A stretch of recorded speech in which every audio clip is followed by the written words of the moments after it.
ലോക്സഭാ തെരഞ്ഞെടുപ്പിനൊപ്പം ആന്ധ്രാപ്രദേശിൽ നിയമസഭാ തെരഞ്ഞെടുപ്പും 13-നാണ്. സംസ്ഥാനത്തെ 175 മണ്ഡലങ്ങളിലേക്ക് നടക്കുന്ന തെരഞ്ഞെടുപ്പിൽ പോരാട്ടം കടുക്കും.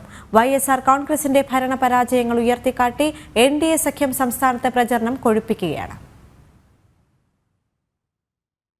മുഖ്യമന്ത്രി YS ജഗൻമോഹൻ റെഡ്ഡിയുടെ നേതൃത്വത്തിലുള്ള ഭരണകക്ഷിയായ YSR കോൺഗ്രസ് പാർട്ടി ഒരു വശത്ത്, മറുചേരിയിൽ BJPക്കൊപ്പം N ചന്ദ്രബാബു നായിഡുവിന്റെ തെലുങ്കുദേശം പാർട്ടിയും പവൻ കല്യാണിന്റെ ജനസേന പാർട്ടിയും ജനാധിപത്യ സഖ്യത്തിന്റെ ഭാഗമായി ഒന്നിച്ചു മത്സരിക്കുന്നു.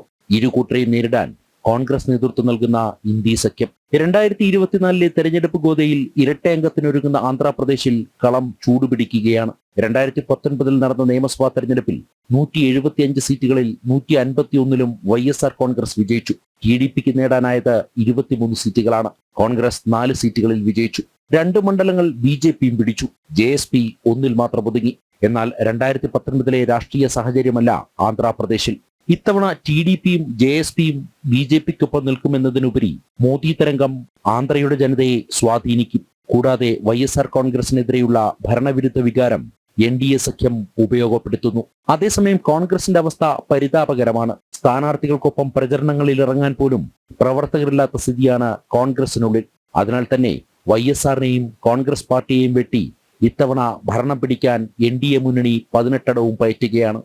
ജനം, ഡൽഹി.